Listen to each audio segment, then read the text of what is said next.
Carpenter podcast episode 123. Lamar, we have a special guest, sir. I just saw the short that I really like. Logan Lee and the Rise of Purple Dawn. Mr. Raymond C Lai. Did I say that right? That's how you got it. Nailed it. Yes, I'm smart today. So let's get it going. Just saw the short. How did that come about? Because this seems like it's a start to, I would say, a weed caper, if you will. If you could talk about the film. I'd say that the inception, like the very initial inception of the film, came actually from a very specific experience I had when I was in college. I had a particularly difficult finals week. I had just gotten the album Deltron 3030 on vinyl.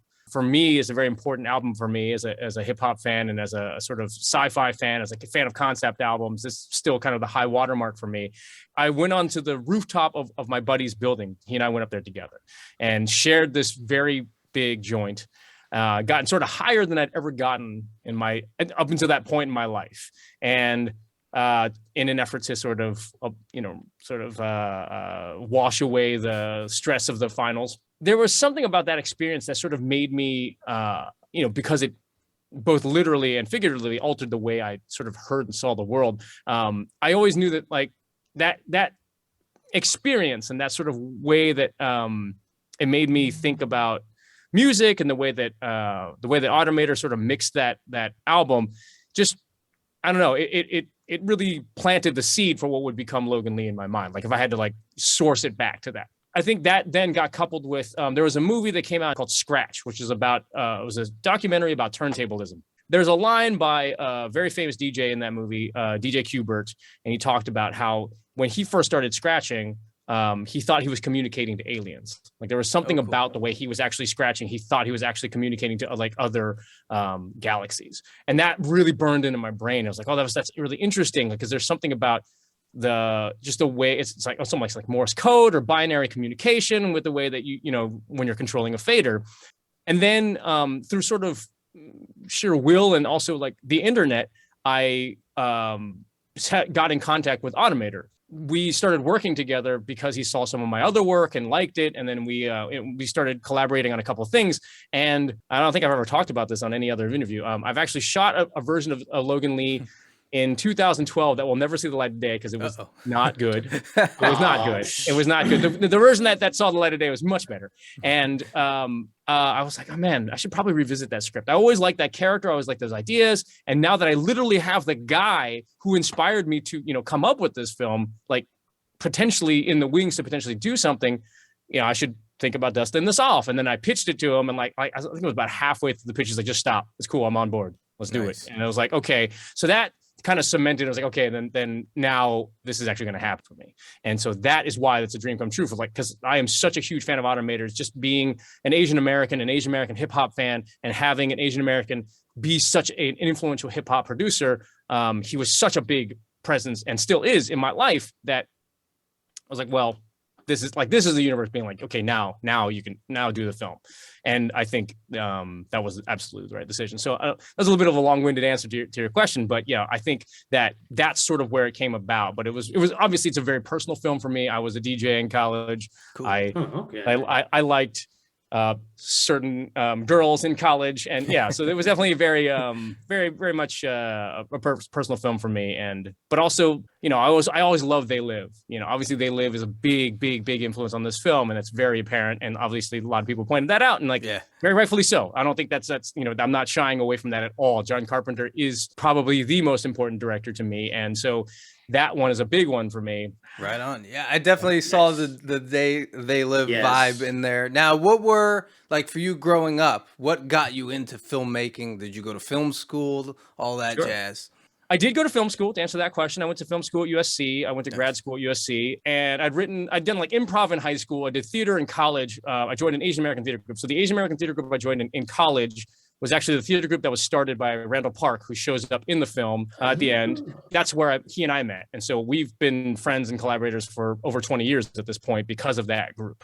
So through that experience, because then I was primarily writing and acting. I wasn't really directing at that point. I started doing a bunch of random things. I did improv still, I was doing sketch, I did stand-up for a while. I was producing music, which I still do as a hobby, but then I was like trying to pursue that a little bit more. You know, I was constantly watching movies, and I love movies. That was always the thing in my mind. And so it was this idea that like, oh, there's a thing that's like right here that probably combines all of these sort of skills and things that I've been working on and developing. And it's cinema. I think I wasn't cognizant of that. I think I wasn't aware of like, oh, this is what I enjoy doing. These things I'm like trying to, you know, doing music, doing stand-up, like I'm trying to communicate to an audience. And there's a very, you know, and there's a, like I said, there's a medium that sort of takes all of that and utilizes that as a way to communicate emotions and feelings to an audience. That was like this, you know, light bulb moment for me. Now, we already have the They Live reference, and we have the John Carpenter thing. Sure. Because we're a B movie podcast. Yeah. Other than They Live, favorite John Carpenter film? Big Trouble in Little China. Yeah.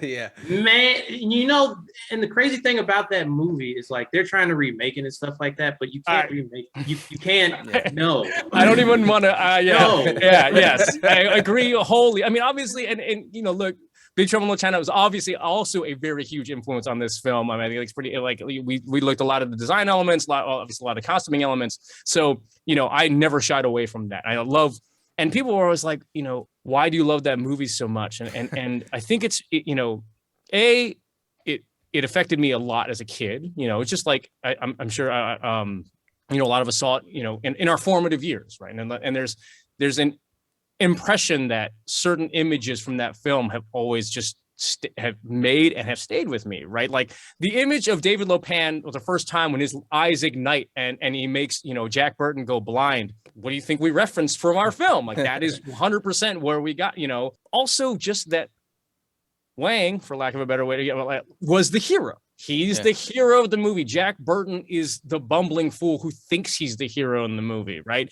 And I loved that. And I feel like so many people miss that about the film in some ways. Like at least if you're like a casual person who saw it once, you're like, oh, like, okay, but like there is, that always spoke to me as an Asian American kid growing up. You know, I grew up in West Virginia and Orange County, California. So it was like, you know, that is why that movie resonated so much to me. And hearing John Carpenter speak about it, the way, you know, you heard him in interviews, listen to the DVD commentary, like he clearly has a passion for the films that influenced, like the Kung Fu movies that influenced that film. And was 100% his intention to have Jack Burton not be the hero of the film. And like, it's really transgressive and really smart and really just way ahead of its time. And I think that you're right. Like to remake that, like who's Kurt Russell?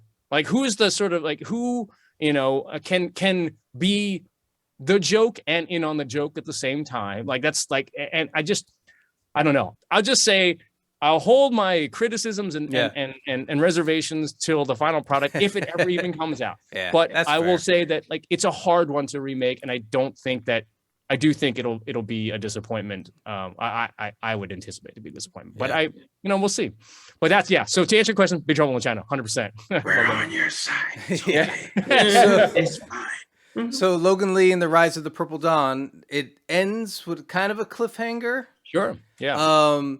Do you plan on making more? And would you develop this into a feature film? Because I want to know more about all of this universe. 100%. I mean, you know, if someone had the resources and wants to help out, absolutely. I mean, this was initially written as a feature and then was adapted into a short, basically as a proof of concept. So the feature version exists, but you know, there is a series opportunity too. I mean, in that, like, you know, there's definitely like a limited series, sort of like I have a big soft spot for coming of age movies, like I mentioned already, but coming of age movies specifically that take place over the course of one night. Like I love that sort of, or one day or one night, kind of that kind of genre. This movie was definitely like my attempt to make an entry into that sort of subgenre, right? And I think that actually can still support a series. Like you could absolutely see them leaving this house and having to encounter more creatures and having to figure out like how to survive the night in a sort of almost a zombie movie survival way, but also, you know, in this science fiction way where you're also trying to figure out like, what is the cause of this? What is turning these people? Like, how do I stop this? Whatever the case is. So that's definitely, you know, something I would love to explore. 100%, you know, and I appreciate you saying that, because that really, you know, that was always the intention, was like, hey, you know, the best I can do with this is make sure that an audience member leaves away as being like, oh, I want to see more of that. I want to see more of that character. I want to see more of that world, whatever it is. And so I really appreciate that. Well, before you go, we know you're busy and everything like that.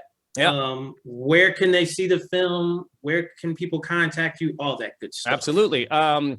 Best way to, I mean, I'm probably the most active on Twitter. So generally, so my Twitter handle is @C Friendly Images. So it's letter C Friendly Images. In terms of where you can see the movie, you can watch it on Alter, on the platform Alter, and Alter is carrying it. So it's Alter YouTube's channel. And you can also find me on Instagram sometimes. I'm on Instagram at Raymond C Lai, which is just my full name. Awesome. Yeah. Well, thank you for joining us, Raymond C Lai. Logan Lee and the Rise of the Purple Dawn. Link in our description. Check it out. This one was really cool. And I do want to see Lamar, thank you both so much for having me. This is a lot of fun. Thank you so much. I really, really appreciate this. Peace out. Take care, guys.